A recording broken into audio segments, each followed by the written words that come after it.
Assalamualaikum warahmatullahi wabarakatuh. Halo semua, bahan ajar merupakan bagian penting dalam pelaksanaan pendidikan di sekolah. Melalui bahan ajar, guru akan lebih mudah dalam melaksanakan pembelajaran dan siswa akan lebih terbantu dan mudah dalam belajar. Bahan ajar dapat dibuat dalam berbagai bentuk, sesuai dengan kebutuhan dan karakteristik materi ajar yang akan disajikan, mulai dari bentuk cetakan maupun non-cetakan. Tapi, apa sih yang menjadi kriteria dari pemilihan bahan ajar tersebut? Mari kita simak bersama-sama penjelasannya.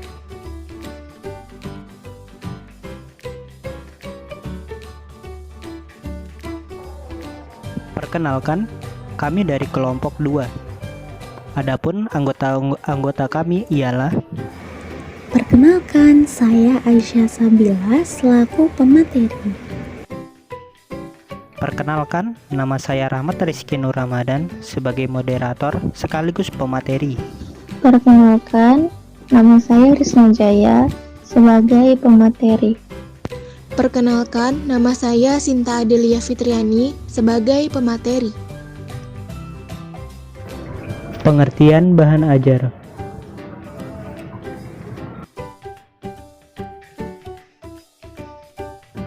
Bahan ajar berkaitan dengan segala bentuk perangkat pembelajaran yang meliputi materi pembelajaran, metode, strategi, dan desain pembelajaran untuk menentukan subkompetensi yang ingin dicapai.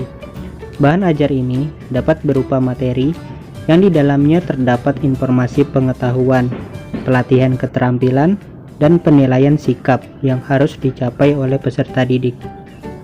Bahan ajar ini bersifat unik dan spesifik.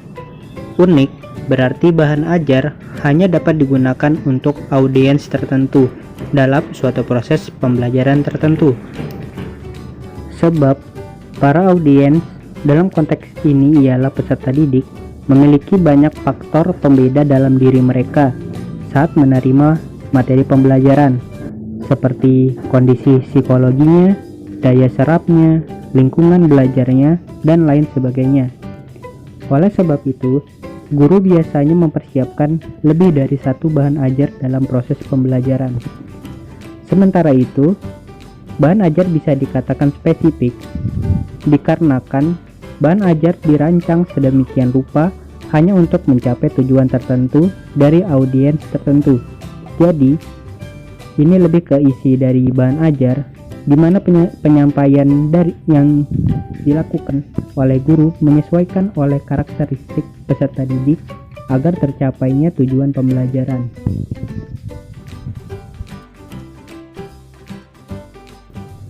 Fungsi bahan ajar.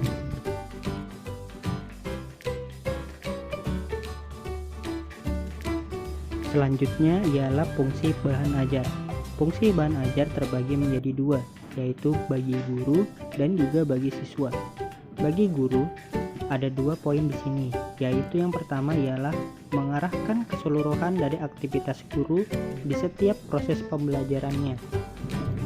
Bahan ajar dapat dijadikan sebagai pedoman, sebab telah disusun sesuai kurikulum yang telah ditetapkan dan kompetensi yang akan dicapai, sehingga bahan ajar ini mampu membantu dan mengarahkan semua aktivitas guru dalam proses belajar mengajar. Salah satunya ialah dengan memberikan materi sesuai dengan kompetensi yang perlu diajarkan kepada peserta didiknya.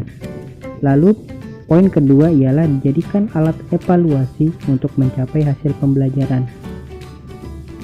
Tenaga pendidik bisa mengevaluasi materi pembelajaran dan tingkat pemahaman peserta didiknya. Apakah peserta didiknya sudah mencapai kompetensi yang dibutuhkan atau tidak melalui bahan ajar tersebut. Lalu bagi siswa ada 2 poin juga, yaitu yang pertama ialah sebagai suatu pedoman dalam proses pembelajaran serta substansi kompetensi yang harus dipelajari. Jadi sama seperti guru, bahan ajar bagi siswa juga dapat sebagai pedoman dalam proses pembelajaran yang akan mereka jalani. Lalu, pada poin kedua, yaitu mempermudah pemahaman siswa dalam proses pembelajaran di mana guru juga dijadikan sebagai fasilitator dalam membimbing peserta didiknya. Jadi, guru tidak hanya berorientasi pada nilai akademik para peserta didiknya saja, namun juga berperan dalam memberikan pelayanan termasuk ketersediaan fasilitas guna memberi kemudahan dalam kegiatan belajar bagi anak didiknya. Salah satu bentuknya ialah menyediakan bahan ajar, misalnya buku atau modul dan lain sebagainya.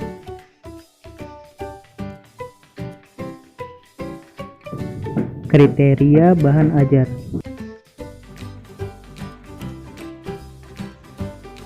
Baik, materi yang selanjutnya yaitu kriteria bahan ajar. Untuk menjadikan bahan ajar lebih bermutu, tentunya kita perlu menyusun dan memilih bahan ajar yang tepat. Dalam penyusunan dan pemilihannya, tentu tidak dilakukan dengan sembarangan, tetapi terdapat beberapa prinsip yang harus diperhatikan. Bahwa prinsip penyusunan dan pemilihan bahan ajar harus meliputi yang pertama yaitu prinsip relevansi. Relevansi di sini memiliki arti kesesuaian dan keterkaitan. Dalam pemilihan dan penyusunan bahan ajar harus memiliki keterkaitan dan kesesuaian dengan pencapaian kompetensi siswa. Kemudian yang kedua yaitu prinsip konsistensi. Konsisten bermakna tetap, tidak berubah, dan berkesinambungan dari awal hingga akhir. Bahan ajar harus dapat membuat prinsip konsisten agar tujuan yang telah dirancang dari awal tidak menjadi abstrak. Jika kompetensi yang ingin dicapai oleh siswa terdapat 5 cakupan, maka bahan ajar yang dikembangkan juga harus terdapat 5 struktur materi. Yang ketiga yaitu prinsip kecukupan. Bahan ajar yang diberikan kepada siswa harus memenuhi prinsip kecukupan dengan waktu keberlangsungan pembelajaran. Jika bahan ajar yang diberikan terlalu banyak, maka akan memakan waktu yang banyak juga. Begitu pula jika materi atau bahan ajar yang diberikan terlalu sedikit, maka siswa akan kesulitan dalam memahami materi yang disampaikan oleh guru. Selain itu juga terdapat Cipto dan Ruiter dalam Embulu 2004 menyatakan syarat-syarat yang harus dipenuhi dalam pemilihan bahan ajar yang baik adalah bahan ajar yang membangkitkan bakat dan minat siswa, menyesuaikan materi dari awal sesuai dengan kemampuan siswa, serta bahan ajar yang memberikan teori penalaran untuk memberikan kesempatan kepada siswa berpikir kritis. Kemudian Prastowo 2015 menyebutkan ada 6 komponen penting dalam pemilihan dan penyusunan bahan ajar yang perlu diketahui. Yang pertama yaitu petunjuk belajar. Langkah pertama yang perlu dipahami oleh seorang guru dalam mengembangkan bahan ajar adalah dengan melihat, membuat struktur belajar atau petunjuk dalam belajar yang memudahkan peserta didik dalam menganalisa materi dengan baik dan mempersiapkan materi serta sarana belajar sebelum kegiatan dimulai. Yang kedua, kompetensi yang akan dicapai. Seorang guru harus mampu menjelaskan dan mencantumkan materi yang berkaitan dengan standar kompetensi, kompetensi dasar, maupun indikator pencapaian hasil belajar yang harus dikuasai peserta didik. Kemudian yang ketiga yaitu informasi pendukung. Dalam hal ini, berbagai informasi tambahan yang dapat menunjang materi bahan ajar agar peserta didik lebih mudah mendapatkan pengetahuan yang bersifat faktual untuk menunjang keluasan pemahaman mereka. Yang keempat yaitu latihan-latihan. Latihan untuk penilaian seorang guru harus dapat membuat lembar latihan untuk dapat mengevaluasi siswa serta memberikan kegiatan tambahan yang menunjang pengetahuan siswa ketika di luar sekolah. Yang keempat, petunjuk lembar kerja. Petunjuk lembar kerja ini merupakan lembar yang berisikan keterangan dari langkah-langkah prosedural cara pelaksanaan kegiatan penugasan tertentu yang harus dilakukan oleh peserta didik berkaitan dengan praktek dan lainnya. Kemudian yang terakhir yaitu ada evaluasi. Komponen terakhir ini merupakan salah satu bagian dari proses penilaian pada komponen ini terdapat sejumlah pertanyaan yang ditujukan kepada peserta didik untuk mengukur seberapa jauh penguasaan kompetensi yang berhasil mereka kuasai setelah mengikuti proses pembelajaran. Baik, sekian pemaparan materi dari saya kembalikan ke moderator. Prosedur pemilihan bahan ajar.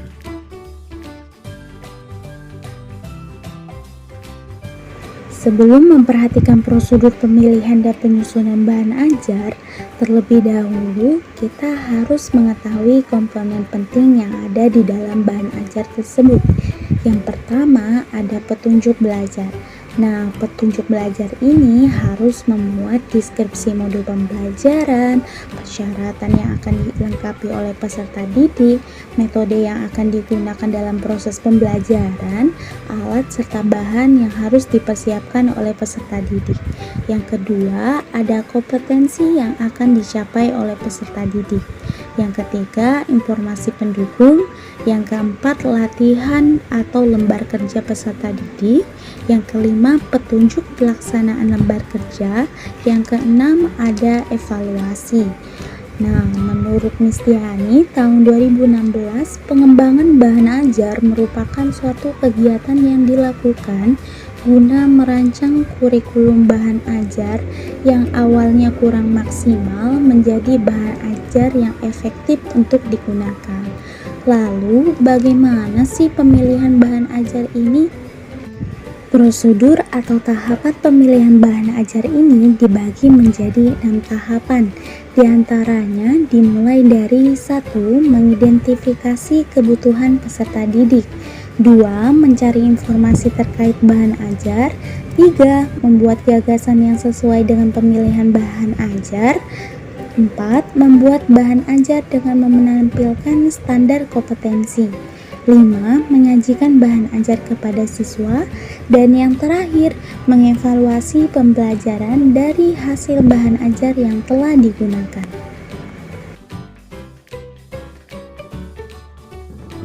Penerapan pemilihan bahan ajar.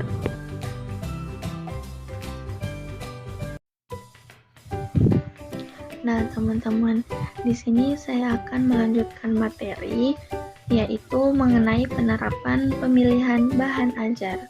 Jadi, sebelum kita menerapkan bahan ajar yang dipilih, kita harus mengetahui bagaimana sih prosedur dalam pemilihan bahan ajar. Jadi, tadi kan sebelumnya sudah dijelaskan apa saja tahapan dalam prosedur pemilihan bahan ajar. Nah, di sini kita akan lebih lanjut lagi.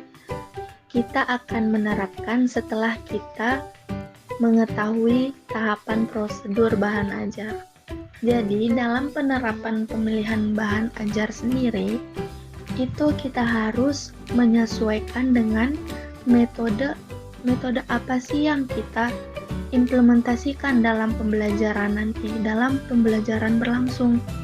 Nah, teman-teman, di sini saya ngambil 2 metode, yaitu ada berpikir kritis dan visual storytelling. Untuk metode berpikir kritis sendiri, bahan ajar tematik yang harus kita persiapkan, yaitu yang utama adalah jenis bahan yang akan kita gunakan dalam proses pembelajaran. Jadi, setelah kita mengetahui bahan ajar, jenis bahan yang kita gunakan, kemudian kita merancang sesuatu dengan kegiatan, di mana kegiatan ini memiliki model tertentu, seperti model belajar hipotesis deduktif. Jadi, model ini merupakan salah satu model di mana mampu untuk menggali pengetahuan pribadi, mampu menggali pengetahuan diri. Nah, jadi melalui kegiatan model tersebut, kita akan mencoba pengetahuan baru atau konsep materi bahan ajar. Kemudian, setelah kita memilih bahan, merancang kegiatan dengan suatu model pembelajaran, terus tenaga pendidik harus memiliki gambaran harus memuat suatu desain dan juga petunjuk bahan ajar dengan sebaik mungkin. Jadi setelah semua dipersiapkan, barulah tenaga pendidik, guru ini memberikan arahan, memberikan petunjuk, dan juga ilustrasi-ilustrasi, kemudian gambaran kepada peserta didik, dan juga tidak melupakan penyesuaian terhadap metode pembelajaran itu sendiri. Kemudian untuk metode visual storytelling sendiri, itu pun ada langkah-langkah yang harus kita perhatikan, yang harus kita persiapkan juga, dimana yang pertama kita menganalisa suatu pembelajaran. Jadi kita menganalisis terlebih dahulu mengenai pembelajaran yang akan kita sampaikan nantinya, karena dalam metode visual storytelling itu kan biasanya lebih banyak digunakan karena dia visual. Jadi peserta didik ini kebanyakan lebih memahami melalui visual. Storytelling, story berarti kita menceritakan, kemudian mengilustrasikan, memberikan informasi, di mana juga dia memberikan melalui audio, video, foto, dan juga gambar lainnya. Kemudian setelah kita menganalisis, selanjutnya kita merancang bahan ajar. Jadi dalam merancang suatu bahan ajar, pembelajaran yang telah dianalisis, kita harus mampu memberikan suatu ilustrasi tersebut dengan semenarik mungkin agar para audiens tetap fokus terhadap informasi yang kita berikan, pembelajaran yang kita sampaikan. Kemudian memilih gambar yang akan digunakan pendukung kegiatan storytelling. Jadi pemilihan gambar pun itu juga harus sangat diperhatikan, karena jika kita salah dalam memilih gambar di mana dijadikan sebagai bahan ajar, maka tidak menyesuaikan dengan metode pembelajaran yang digunakan. Kemudian setelah itu kita harus mampu untuk membuat rancangan buku visual storytelling. Dan tahap akhir, menggunakan penyebaran bahan ajar. Jadi seperti melalui video tadi, kemudian gambar-gambar yang menarik, ataupun kita juga bisa menambahkan foto. Jadi dari foto yang kita sebar, dari audio, dari video yang kita sebar, kita meminta kepada peserta didik, kita meminta kepada audiens untuk memahami secara langsung bahan ajar yang kita sebar tadi. Dari semua materi yang telah dijelaskan oleh kami, maka dapat disimpulkan bahwa bahan ajar merupakan suatu bahan-bahan atau materi pelajaran yang disusun agar dapat dipahami oleh peserta didik. Ada beberapa kriteria dalam pemilihan dan penyusunan bahan ajar dengan berpegang pada 3 prinsip, yaitu prinsip relevansi, konsistensi, dan kecukupan. Adapun 6 komponen yang harus diperhatikan dalam pemilihan bahan ajar ialah: yang pertama, petunjuk belajar; kedua, kompetensi yang akan dicapai; ketiga, informasi pendukung; keempat, latihan-latihan; kelima, petunjuk lembar kerja; dan keenam, evaluasi.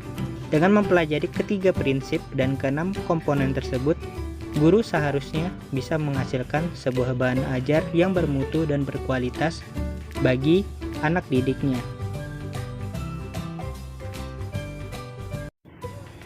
Jadi seperti itulah penjelasan materi dari kami mengenai analisis, kriteria, dan pemilihan bahan ajar yang bermutu. Mohon maaf sebesar-besarnya apabila ada kesalahan dalam pembawaan materi kami, dan terima kasih kepada kalian yang sudah menonton. Saya selaku moderator izin untuk undur diri. Wassalamualaikum warahmatullahi wabarakatuh. See you.